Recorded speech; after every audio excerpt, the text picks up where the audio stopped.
like to wash my vegetables in a little bit of vinegar and water.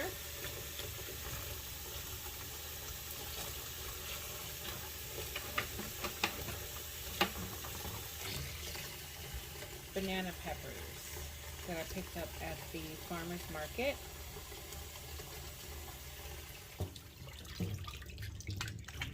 So I'm just going to let those sit in the water for a few minutes. Hey everyone, today I am in the kitchen and we're going to do some banana peppers.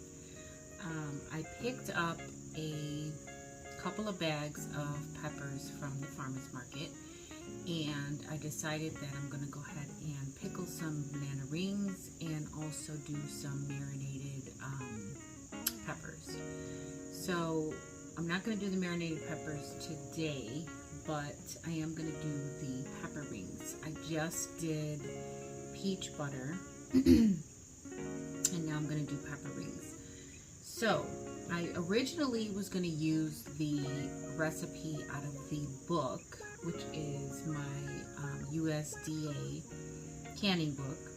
There's a great recipe in there for pickled banana rings, but I decided to follow a recipe that Angela did on Art of Creation Homestead.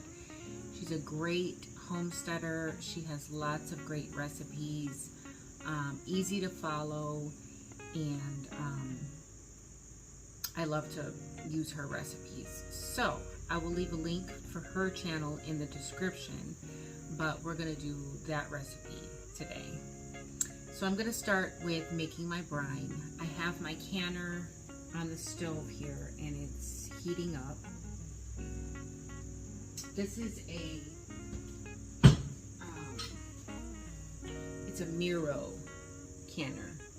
It's a pretty old one. I got it a couple of years ago, maybe a year ago. I don't know if it was 2020 or 2021, but I got it like at off of Facebook Marketplace. It was a woman and she was selling 2 canners. So I could get one for 30, I think, or both of them for 50. So I was like, just give me both. So I got both. The other one is a Presto canner, but I don't have the gauge for it. So I have to order that, and I believe it also needs a gasket. So I don't use that one because I haven't ordered the parts for it, but I will use this one because it has all the parts that I need. Yeah, so let's get started. I'm going to start with making the brine, and I'll let you know what that is. So I'm going to make the brine in this pot here, and I'm going to make it for the recipe that Angela did was for about 3 pints of brine, or 3 pints of peppers rather. So I'm going to double that because I think I'm going to do more than 3 pints. I'll probably do like 6. But either way, I'm going to double the brine, and if I use it I can use it for jalapenos or anything else. The brine does not go to waste. So, because I'm doubling it, I'm going to use 4 cups of water and 6 cups of white distilled vinegar.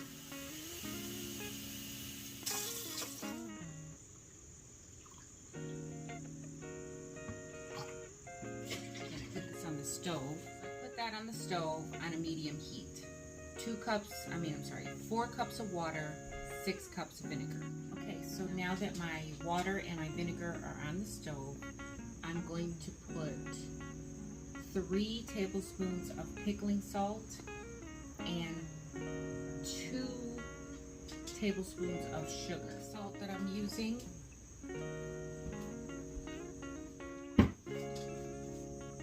Okay, so I've got my water, my vinegar, my salt, and my sugar.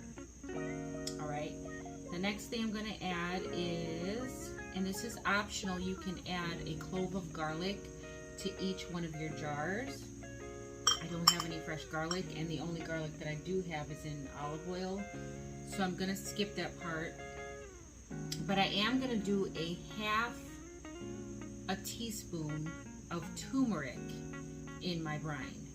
And that's just going to add color and flavor and all kinds of health benefits. Okay, it's optional. You don't have to add that, but I'm going to go ahead and add it. So actually it's going to be 1 teaspoon because I'm doubling the recipe. So I'm going to use 1 teaspoon of turmeric. So a thing you want to know about turmeric is that it will stain.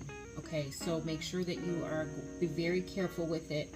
Don't spill your brine on anything. Don't wear white when you're using turmeric, or whatever. So it stains really easily. So okay. So my brine is on the stove. It's getting ready to boil.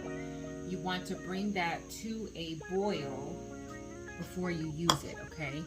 Now what we're going to do is I'm going to pack my jars with my peppers. You want to make sure that you pack them very, very tightly. So the peppers are going to shrink in the canning process. So pack them in there as tightly as possible. If you have a pickle packer, I mean, that could help. A wooden spoon maybe. Just anything, the back of an ice cream scoop or, whatever. Just try to get them packed in, very, very tightly. Very tightly. Because like I said, they are going to shrink in the process. So that's, looks pretty tight to me. I've got them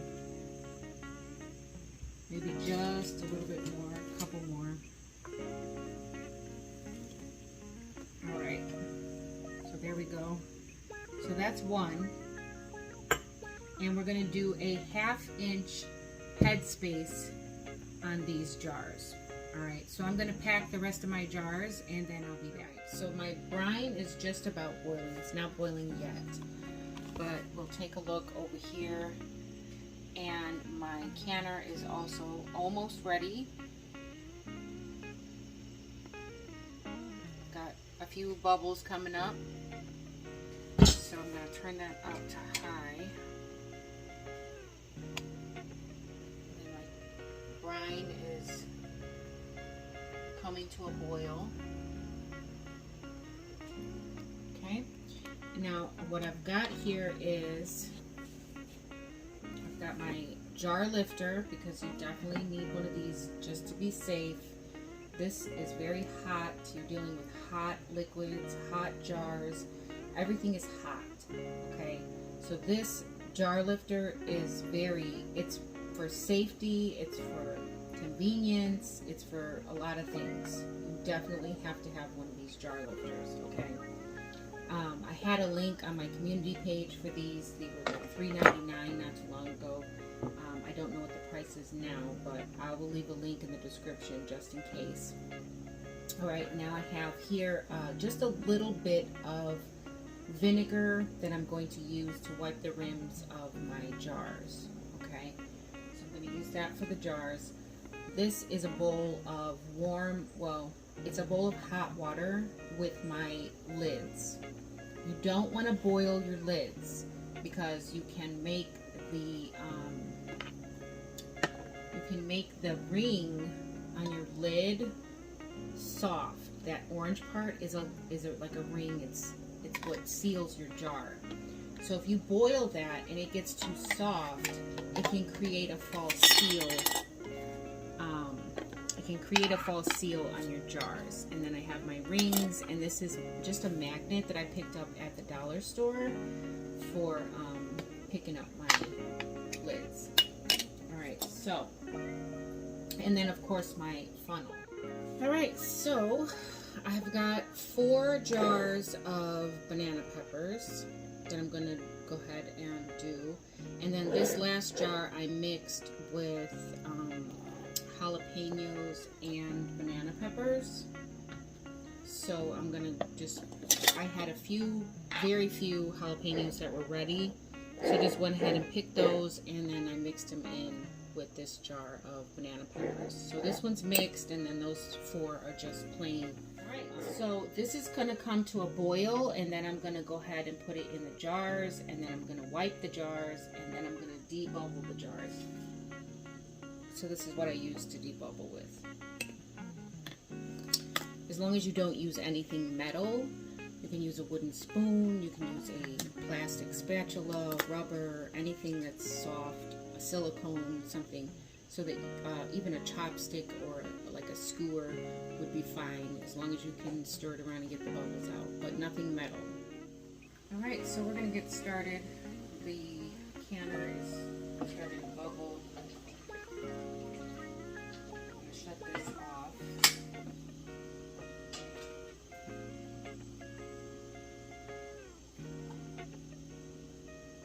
Half-inch headspace.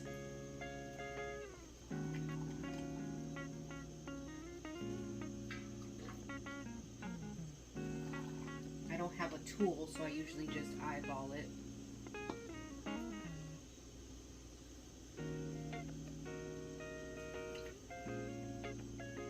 And then you want to measure again after you debubble.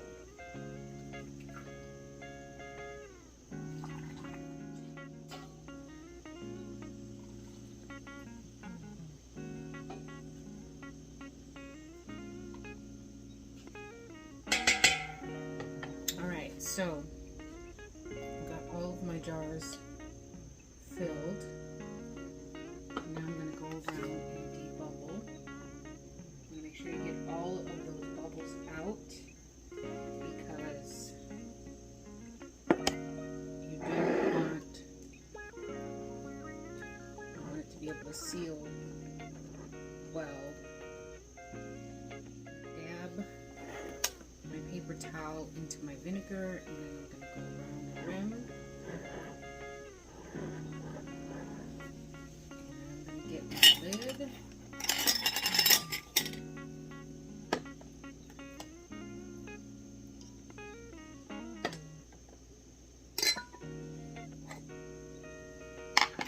And finger tight.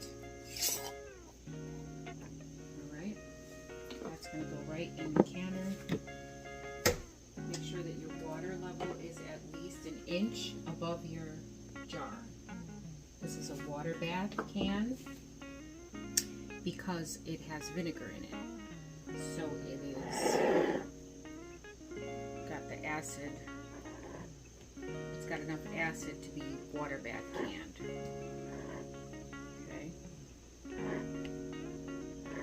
I'm just pressing and getting the bubbles out. Lots of bubbles coming up.